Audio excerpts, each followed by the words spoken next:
Alors Ben, j'achète un bien, le vendeur a son notaire, pourquoi est-ce qu'il en faut un deuxième?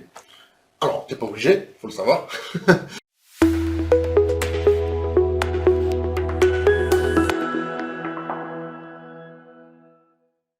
Effectivement, le notaire du vendeur, si c'était le cas, pourrait suffire.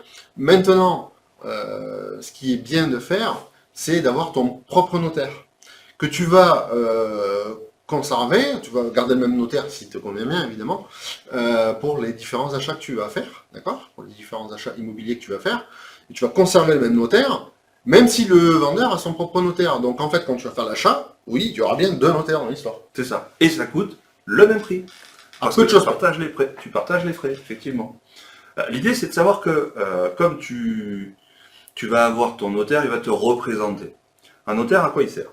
Donc il sert effectivement à gérer l'opération, l'acte de compromis, l'acte de vente, l'enregistrement, il y a tout un tas de choses à faire.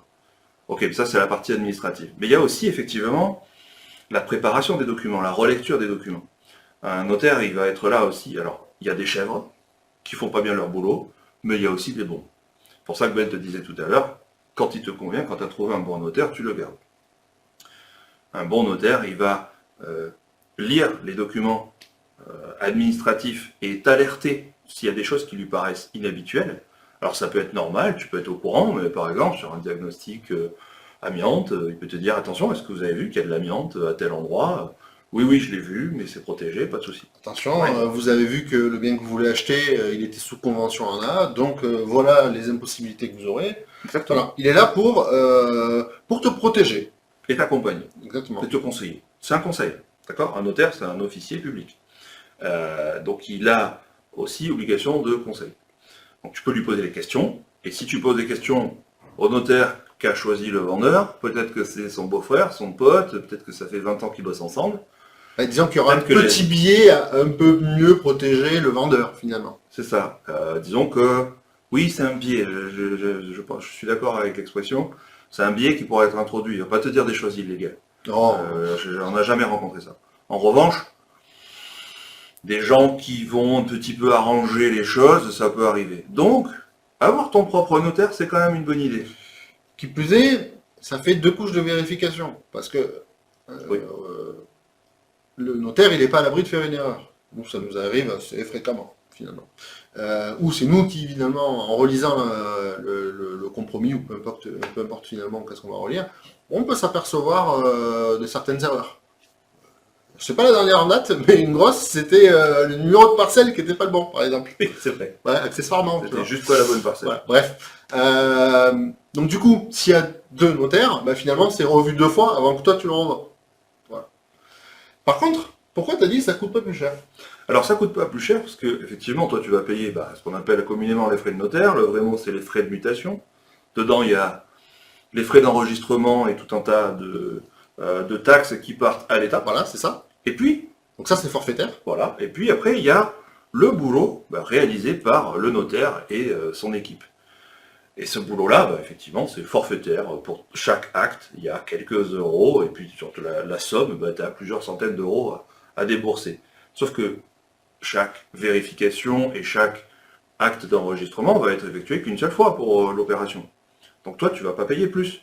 Ce que tu fais, c'est que toi, tu vas payer la somme totale des frais de mutation au notaire du vendeur, et ensuite, eux vont se partager le boulot que chacun a fait. C'est ça. C'est-à-dire que, donc tu as bien compris, hein, il y a deux parties, en fait. Une partie qui va à l'État, une partie qui va au notaire. D'accord. Et dans la partie au notaire, quand il y en a deux, c'est divisé. Voilà. Mais toi, d'un point de vue global, ça revient à la même chose. Donc tu payes la même chose. C'est ça. Donc quand tu vas acheter n'importe une fois, deux fois, trois fois, cinq fois, et toi tu vas passer par le même notaire à chaque fois, tu vas le fidéliser, vous allez créer une relation, créer un partenaire. Hein. Tu le sais, dans l'investissement immobilier, les partenaires c'est important, les artisans, etc. Et bien le notaire il en fait partie, parce que tu verras que des fois passer par ton notaire parce que tu as une question, qui peut être d'ordre fiscal, qui peut être assez large au final, mais ça va te rendre bien service de pouvoir soit envoyer un mail, soit l'appeler, qui te répondent assez rapidement, sans forcément te facturer, parce que ça peut être juste un détail. Voilà, ça sera un partenaire. C'est ça, quelqu'un qui te connaît. Nous, effectivement, notre notaire, maintenant, on peut lui envoyer un email. Alors, on n'a pas encore son numéro perso, mais on peut lui envoyer un email. Et puis, rapidement, on va dire d'ici le lendemain, boum, il nous repasse un petit coup de fil. Oui, alors, monsieur Renaud, monsieur Ben, voilà, bah, j'ai regardé votre question, la réponse c'est ça, et puis du coup, comme ça te permet d'avancer et d'échanger. C'est quelqu'un que tu vas connaître, c'est un partenaire, tu as raison. Et effectivement, dans l'investissement et dans toute activité professionnelle, il faut avoir des bons partenaires. Effectivement, ça peut arriver aussi que tu tombes sur une chèvre. Alors, qu'est-ce que tu fais à ce moment-là? Soit si tu t'en rends compte très vite, parce que toi, tu en sais beaucoup plus que ton notaire sur les questions qui t'importent, ou qui fait des erreurs. C'est arrivé, on l'a déjà vu, hein, des notaires de vendeurs qui fassent des erreurs. Bah, dans ce cas-là, tu peux changer en cours de route. Ça dépend si tu t'en rends compte au début ou à la fin. Sinon, bah, pour ta prochaine opération, puisque tu vas enchaîner, tu vas en faire plusieurs des opérations, bah, dans ce cas-là, pour la prochaine fois, tu prends un autre notaire. Comment est-ce qu'on trouve un notaire? C'est très simple, tu commences par le plus près de chez toi. Globalement, on conseille d'éviter les grosses études, les gros cabinets, parce que tu vas peut-être avoir plus de difficultés à joindre le notaire et tu vas avoir juste les couches intermédiaires pour avoir des réponses, et donc plus de temps pour avoir des réponses en cas de questions directes. Donc une petite étude, pas trop loin de chez toi, entre guillemets au hasard, pour commencer, c'est pas grave.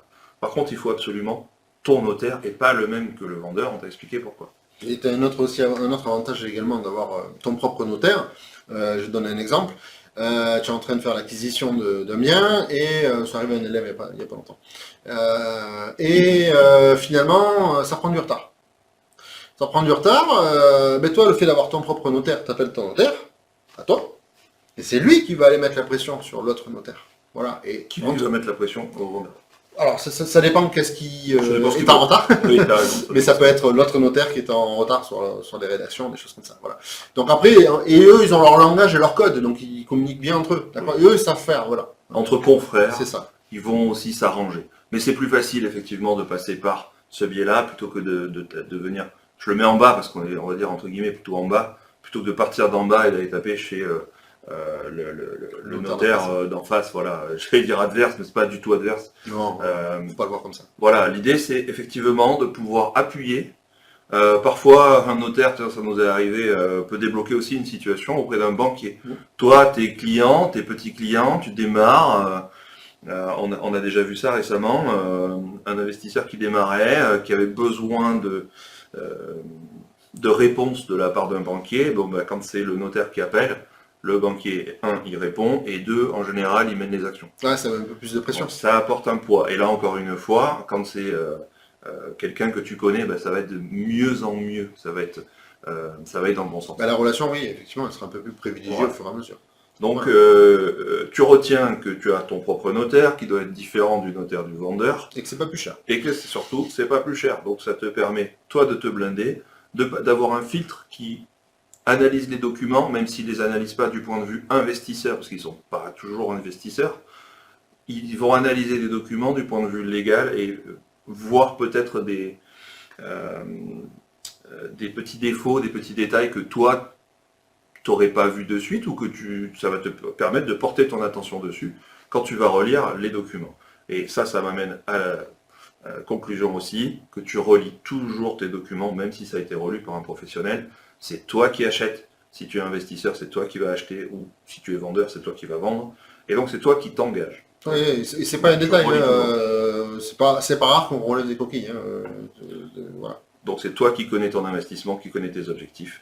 Et le notaire est ton allié, mais c'est toi qui pilotes le projet. Voilà. Donc si tu as aimé la vidéo, tu nous mets un pouce vers le haut, tu t'abonnes à la chaîne et n'oublie pas de cliquer sur la petite cloche pour recevoir les notifications. C'est ça. Allez, on te dit à bientôt dans une prochaine vidéo. Ciao.